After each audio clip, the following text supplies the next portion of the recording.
मैं चाहूँगा कि ये रोज़ की ये जो गुफ्तगू है कि जी किसने किससे बात की, ही शी सेड से निकल के हम इकॉनमी पे बात करेंगे। और मिफ्ता इस्माइल इसके ऊपर एक हमेशा अपना एक बड़ा मुनफरद जाविया रखते हैं, और वो चाहे हुकूमत में हो चाहे ना हो, वो इनके व्यूज़ बड़े कंसिस्टेंट रहते हैं। ये मैं इनकी ज़रूर तारीफ़ करना चाहूँगा। मिफ्ता, आपकी कल परसों की मैं ट्वीट दे रहा था, जो मैं बात कर रहा था कि ये महंगाई का गवर्नमेंट बहुत ज़्यादा शोर मचा रही है कि जनाब हम 3 साल के लोएस्ट लेवल पे लेके आ गए हैं।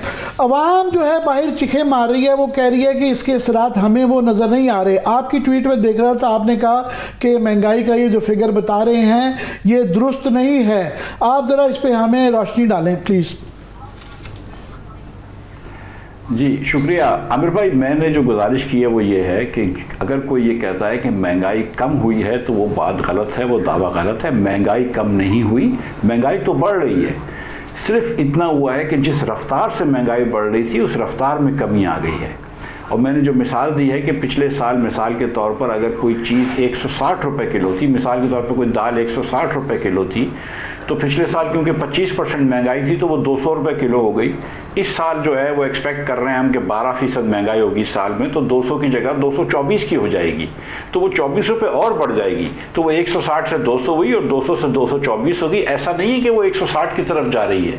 तो महंगी कोई किसी चीज़ की कीमत में कमी नहीं आई है। हाँ, अलबत्ता जिस रफ्तार से तेजी से बढ़ 39% तक गई, तो पहले बेस ईयर ही इतना ज़्यादा था कि उसके मुकाबले में जिस रफ्तार से जो आप कह रहे हैं कि रफ्तार से जा रही थी उस रफ्तार से ऊंची नहीं जा रही, मगर कम बिल्कुल नहीं हो रही। ये मैं सही अखज़ कर रहा हूं? जी बिल्कुल बिल्कुल। जैसे मिसाल के तौर पर मैंने आपको दी कि एक दाल मिसाल के तौर पर 160 रुपए की थी, पिछले साल उसकी कीमत 40 रुपए से बढ़ी तो हम कह रहे थे कि वो 25% बढ़ गई। इस साल उसकी कीमत अगर 24 रुपए से बढ़ेगी तो पिछले साल अगर बढ़ती 24 रुपए से तो हम कहते हैं 25% बढ़ गई, सॉरी हम कहते हैं 15% बढ़ गई। इस साल हम कह रहे हैं कि वो 12% बढ़ गई क्योंकि बेस इफेक्ट है, तो चीज़ें महंगी हुई हैं। ये पहला रुख है इस पहलू का। दूसरा रुख ये है कि आपको सिर्फ कीमत नहीं देखनी चाहिए, आपको कुव्वत खरीद देखनी चाहिए कि भाई आमदन किस निस्बत से बढ़ रही है। तो पिछले साल अगर 25% चीज़ें महंगी हो गई थी तो क्या 25% आमदन किसी की बढ़ी थी? आप पाकिस्तानी हैं, आप लोगों की बड़ी गहरी नज़र है पाकिस्तान की मईशत पे, लोगों पे। 10% से ज़्यादा तो शायद ही किसी की प्राइवेट सेक्टर के अंदर तनख्वाह बढ़ी हो। तो पिछले साल एक वो जो शख्स था वो 15% गरीब हो गया। इस साल जो अगर 10-12% महंगाई होगी और चले उतनी तनख्वाह बढ़ भी जाती है तो पिछले साल की 15% की गुर्बत तो है ही।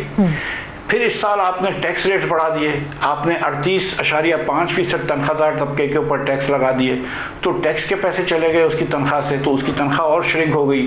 फिर आपने बिजली और गैस के निर्ख बढ़ा दिए, और बिजली और गैस के निर्ख जो हैं वो CPI इन्फ्लेशन के अंदर लोअर स्लैब के आते हैं, यानी कि जो 100 यूनिट से कम इस्तेमाल करता है उसके रेट आते हैं, लेकिन आम पाकिस्तानी 100 यूनिट से ज़्यादा इस्तेमाल करता है और वहाँ पे रेट ज़्यादा तेज़ी से बढ़ा है। तो आज उसमें ऐड कर दूं कि आप बिल्कुल सही कह रहे हैं। क्राइटेरियन के अंदर एक और भी है कि जिन्होंने यूटिलिटी स्टोर के रेट्स जो हैं लगाए हुए हैं, और साथ में ये जो गवर्नमेंट के अपने आज के फिगर मैं नाजरीन आपको तो पता ही है, नाजरीन के साथ शेयर कर दूं कि 4 माह के दौरान गैस की कीमत 850% और गैस टैरिफ में नवंबर में 520% इजाफा और फरवरी में 319% का इजाफा किया गया है, और बिजली के नरखों में 35% नवंबर में और फरवरी 2024 में 75% इजाफा किया गया। ये पिछले 4 माह के 850% जब गैस की गैस की कीमत और बिजली की कीमत पर इतना होशरुबा इजाफा होगा तो फिर महंगाई कैसे कम हो सकती है? प्लीज जारी रखिएगा। नहीं, महंगाई तो बिल्कुल कम नहीं हुई, अफरात ज़र में कमी आई है, जिसको उर्दू में हम कहते हैं इन्फ्लेशन को। और सच्ची बात यह है कि अफरात में ही कमी आई है, ज़र तो ख़त्म हो चुका है हमारे पास। तो पिछले 5 सालों में हमने देखा है कि पाकिस्तान की जो ग्रोथ एक आ रही है पर कैपिटा, वो ग्रोथ जो आ रही है वो 2.5%, वो 1.7% है, और जो हमारी आबादी बढ़ रही है वो 2.5% से बढ़ रही है। तो हर साल हम एवरेज पे एक तकरीबन 0.8 60% गरीब होते जा रहे हैं, और मिडिल क्लास जहाँ पे आपने टैक्स बहुत बढ़ा दिए, जिनको बिजली और गैस का ज़्यादा नुकसान भी हो गया है उनके बिल की वजह से, उनको आपने एकदम श्रिंक कर दिया है। सच्ची बात ईमानदारी की है कि आज से 20 साल पहले या 10 साल पहले अगर एक नॉन स्किल्ड वर्कर भी था, एक ड्राइवर था, एक चौकीदार था, वो अगर 2-3 बच्चों की कफालत कर सकता था तो वो आज अपनी तनख्वाह पे नहीं कर सकता। आज से 10 साल पहले जो एक ऑफिस का मैनेजर था, वो जो तनख्वाह लेता था, आज जो भी तनख्वाह उससे ज़्यादा भी ले रहा है तो वो अपने बच्चों की कफालत नहीं कर सकता। आपके हर महीने कितने लोग ऐसे होते हैं कि जो बिजली के बिल पर से परेशान होते हैं और बिजली का बिल नहीं दे सकते। मैं ख्याल तकरीबन सारे पाकिस्तानियों के अंदर ये इस वक्त एक वो हो गया है, मसला हो गया है कि अगर बिजली का बिल दे दो तो स्कूल की फीस देना मुश्किल है, स्कूल की फीस दे दो तो राशन का बिल देना मुश्किल है, अगर ये 3 चीज़ें दे दो तो किराया देना मुश्किल है।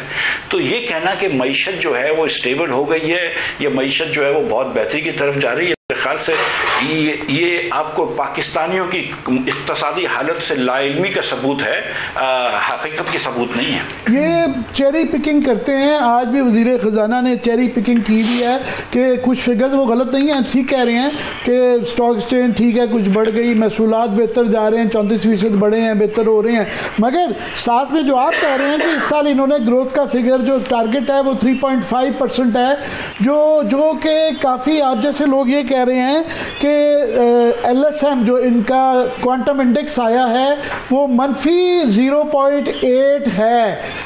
लार्ज स्केल मैन्युफैक्चरिंग और कपास के जो फिगर आ रहे हैं 33% जिनिंग वाले कह रहे हैं कि वो कम है।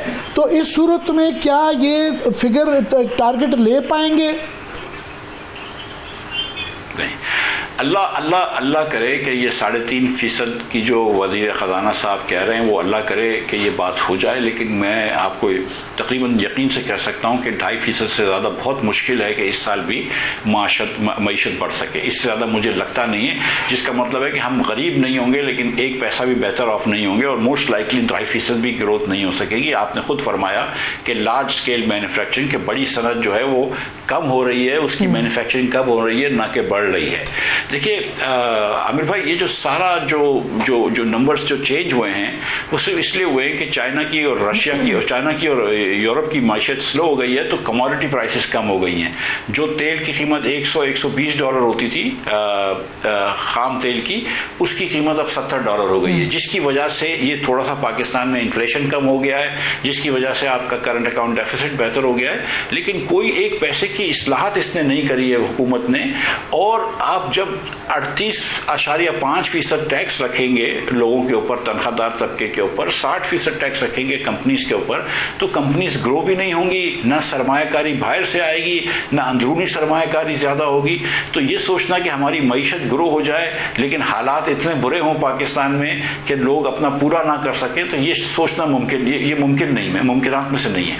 ये ख़ास तौर पे आपने जो बुनियादी बात ये है कि हमने अपने बुनियादी निज़ाम को दुरुस्त नहीं किया, इस्लाहात नहीं लेके आ रहे। ये आलमी फैक्टर्स की वजह से यहाँ थोड़ी सी जो बेहतरी नज़र आ रही है वो एक्सटर्नल है और वो इसका इनके रिफॉर्म से कोई ताल्लुक नहीं है। यही मैं अख़ज़ कर रहा हूँ आपसे। आमिर भाई बिल्कुल सही आपने फरमाया। देखें, कोई रिफॉर्म नहीं किया। इस हुकूमत ने कहा था हम पेंशन रिफॉर्म्स करेंगे, नहीं किया। इन्होंने कहा था हम कुछ वजारतें डिवॉल्व करेंगे सूबों को, नहीं की। इन्होंने कहा था कुछ वजारतें ख़त्म करेंगे, नहीं की।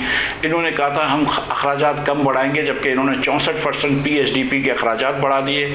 700 अरब रुपए पाकिस्तान भर में सूबे और वफाक ने रखे हैं प्रोजेक्ट्स उनके लिए कि MNAs और MPs खर्च करते हैं। ये मेरे और आपके टैक्स है। पाकिस्तान में आज भी दुनिया के one of the highest tax rates हैं। बिजली और गैस के बिल पाकिस्तान में पूरे खित्ते से ज़्यादा हैं। लेकिन आज आप पढ़ लीजिए कि पंजाब हुकूमत ने 2500 इंटर्न्स रखे, लॉयर्स को रखा है 75,000 रुपये महीने पे। तो वो पैसे दे रहे हैं जहां इनको पैसे देने हैं लोगों की लॉयल्टीज़ के लिए या दीगर चीज़ों के लिए। आप मुझसे बेहतर समझते हैं कि जब हम बार बार डिफरेंट छोटे छोटे बार एसोसिएशंस को चंदे देते हैं, और क्यों देते हैं हमको ये भी पता है। तो ये कोई भी मुस्बत काम नहीं कर रहे। ये सिर्फ हुकूमत ने अपनी कुर्सी बचाई है। सितंबर अक्टूबर के महीने में वो एक 26वीं तरमीम लेके आए, अगेन जो रात के अंधेरे में पास हुई। इधर से खान साहब धरना खेल रहे हैं, उधर से ये मारामारी खेल रहे हैं। और कुर्सी बचाने का काम कर रहे हैं। इस मुल्क के लिए कोई काम नहीं किया गया। आज भी 10 करोड़ 50 लाख लोग पाकिस्तान में खतरे गुर्बत के नीचे हैं। पिछले साल 9 करोड़ थे। तो कोई जवाब दे कि ये अगर इतना अच्छा सब चीजें हो रही हैं तो 1.5 करोड़ लोग खतरे गुर्बत के नीचे क्यों चले गए? ये नंबर मेरा नहीं है, ये वर्ल्ड बैंक का नंबर है। तो ये कोई बताए ना कि अनएम्प्लॉयमेंट क्यों बढ़ रही है। जब 2 से 3% आपकी ग्रोथ होगी तो आपके पास तो 6% ग्रोथ चाहिए आपको। आपके पास तो 30 लाख लड़का आता है हर साल लेबर मार्केट में, आप तो उनको एब्जॉर्ब भी नहीं कर सकते। तो अनएम्प्लॉयमेंट बढ़ रही है, वेजेस डिप्रेस हो रही हैं। आप क्या बातें कर रहे हैं कि मुल्क अच्छा चल रहा है? मतलब अजीब सी बात है।